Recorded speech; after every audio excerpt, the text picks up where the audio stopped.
Assalamualaikum warahmatullahi wabarakatuh. Bismillahirrahmanirrahim. Alhamdulillahirabbil alamin. Wassalatu wassalamu ala asyrafil anbiya wal mursalin sayyidina maulana Muhammad wa ala alihi wa ashabi ajmain. Amma ba'du. Selamat bertemu kembali dengan saya Muhammad Tajib di channel Kampung Ilmu, channelnya orang-orang yang tetap istiqomah mencari ilmu. Sahabat Kampung Ilmu yang berbahagia, pada kesempatan ini saya akan meneruskan ngaji kitab Tarbiyatul Aulad fil Islam. Kitab ini disusun oleh Abdullah Nasih Ulwan rahimahullah, yang akan membahas istihbabu tahniki indama yuladu. Bab ini sebetulnya masih termasuk dalam Al-Faslus Salis, pasal yang ketiga. Dalam pasal yang ketiga ini membahas ahkamun amatun tata'allaku bil maulud, hukum-hukum yang berkaitan dengan bayi yang lahir. Nah, di dalam pasal yang ketiga ini, yang pertama membahas ma yaf'aluhul murabbi indal wiladah, apa yang harus dilakukan seorang murabbi, seorang ayah ketika anaknya lahir.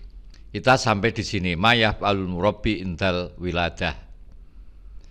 Nah, ma yaf'alul murabbi indal wiladah, apa yang harus dilakukan oleh seorang ayah, seorang murabbi terhadap anaknya yang baru lahir. Ini ada 4 pembahasan. 1.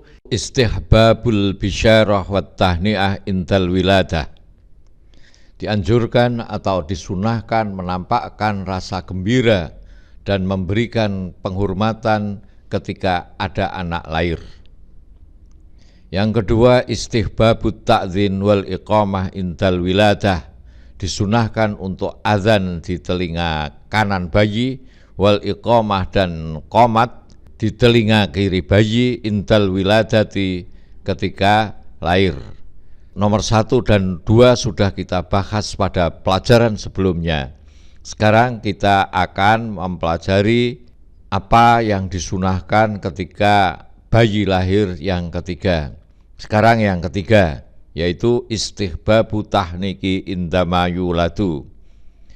Dianjurkan atau disunahkan untuk mentahkik bayi ketika bayi itu dilahirkan.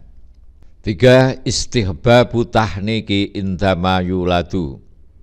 Wa minal ahkam allati syara'ahal islamu lil mauludi istihbabu tahnikihi akibal wiladah.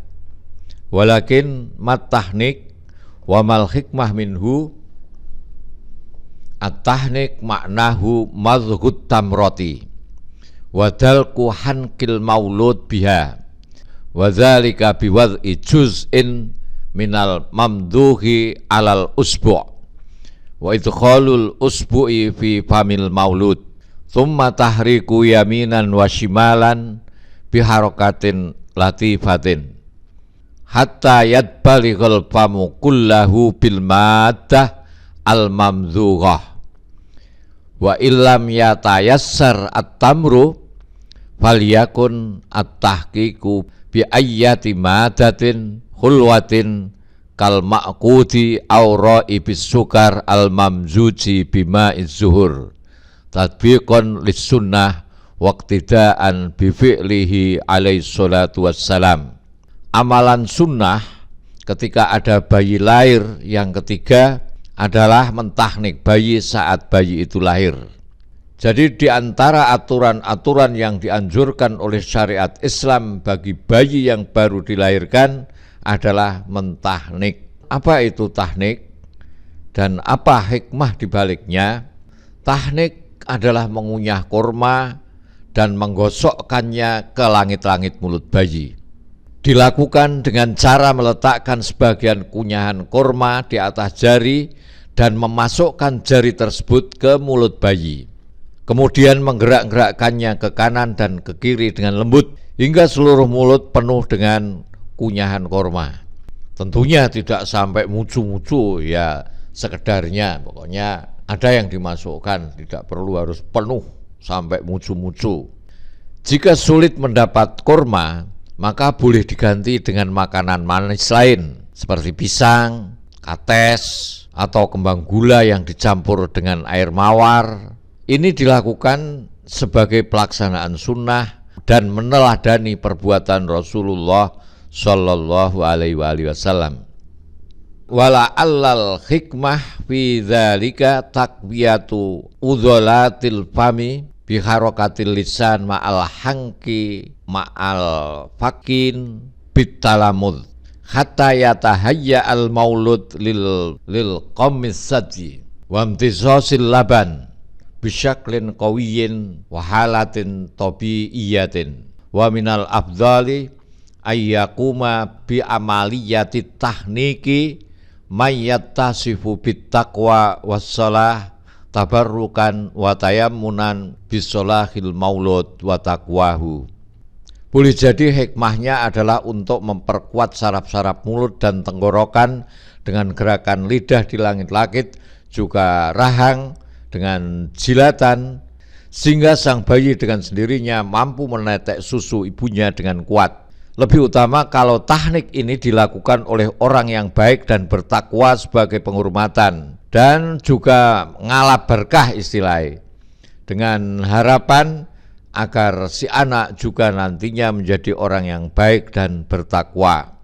Tentunya orang yang menteknik ini harus yang sehat, tidak mengidap penyakit, apalagi penyakit menular, dan mulutnya juga bersih. Karena Rasulullah Shallallahu Alaihi Wasallam itu selalu menjaga kebersihan dan beliau tidak mengidap penyakit apapun. Jadi jangan sembarangan orang untuk mentahqiq sang bayi ini. Jadi anak ini ketika sudah besar dan dia tahu kalau dulu ketika lahir dia ditahnik oleh orang soleh dan bertakwa, tentu dia merasa senang, merasa bangga. Bisa jadi dia ingin mengikuti jejak kesolehan, ketakwaan orang yang pernah mentahqiqnya. Wa minal ahadits allati istadalla bihal fuqaha ala istihbabit tahnik mayali.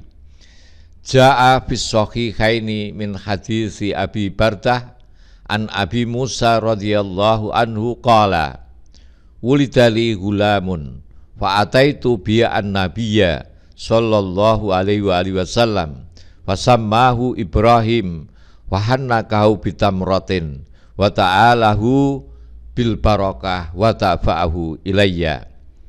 Di antara hadis-hadis yang dijadikan dalil oleh para ahli fikih mengenai anjuran tahnik ini adalah hadis yang diriwayatkan oleh Imam Bukhari dan Imam Muslim. Dari Abu Bardah, dari Musa radhiyallahu anhuma, ia berkata, aku punya bayi, lalu aku bawa ke Nabi sallallahu alaihi wasallam. Beliau menamai anakku itu Ibrahim dan mentahqiqnya dengan kurma serta mendoakan keberkahannya, lalu dia mengembalikannya kepadaku. Naam qala Allahumma barik lahuma fawaladat ghulaman faqala li Abu Talhah ahmilhu hatta ta'ti bihin nabiyya wa ba'atha ma'ahu bitamaratin fa akhadhan nabiyyu sallallahu alaihi wasallam faqala ama'ahu syai'un qala na'am tamarat fa akhadhahan nabiyyu sallallahu alaihi wasallam famadhaqaha thumma akhadhaha min fihi faja'alaha fis sabiyyi ay fi famihi thumma hannakahu wasammahu Abdullah. Bukhari dan Muslim juga meriwayatkan dari Anas bin Malik radhiyallahu anhu. Ia menuturkan, suatu hari istri Abu Talhah atau Ummu Sulaim melahirkan bayi laki-laki. Lalu ia menyuruhku membawa bayinya kepada Nabi sallallahu alaihi wasallam dengan menyertakan beberapa butir kurma. Nabi sallallahu alaihi wasallam lalu berkata, apakah kalian membawa sesuatu? Mereka menjawab, ya, beberapa butir kurma. Lalu Nabi sallallahu alaihi wasallam mengunyahnya, kemudian mengambil kurma yang sudah dikunyah-kunyah oleh Rasulullah tersebut dari mulutnya dan meletakkannya ke mulut bayi, kemudian menggosokkannya ke langit-langit dan menamakan bayi itu dengan Abdullah. Wa qala al-Khalal akhbarani Muhammad bin Ali qala sami'tu Umma walad Ahmad bin Hanbal taqul lamma akhadhani talqu kana maulaya naiman wa qultu lahu ya maulaya ha huwa dha amut wa qala yufarrijullah wa ma huwa illa an qala yufarrijullah wa waladtu sa'idan qala hatu dzalika tamr at-tamr kana indana min Makkah wa qala li ummi Ali imdaghi hadzat tamra wa hannikihi fa fa'altu. Khalal berkata bahwa Muhammad bin Ali telah bercerita kepadanya, aku mendengar istri Ahmad bin Hanbal berkata, saat aku sedang merasa sakit karena akan melahirkan, suamiku sedang tidur. Lalu aku berkata kepadanya, wahai suamiku, aku sudah hampir mati karena akan melahirkan ini. Ahmad bin Hanbal berkata, Allah akan menyembuhkanmu. Kemudian ia melahirkan saat dengan selamat. Ia berkata, berikan korma itu. Korma yang kami miliki adalah korma Makkah. Lalu ia berkata kepada Ummu Ali, kunyahlah korma ini dan tahnik bayi ini. Lalu aku melakukannya. Sahabat kampung ilmu yang berbahagia, itulah amalan sunnah ketika ada bayi lahir. Wallahu a'lam. Assalamualaikum warahmatullahi wabarakatuh. Muhammad Tajib.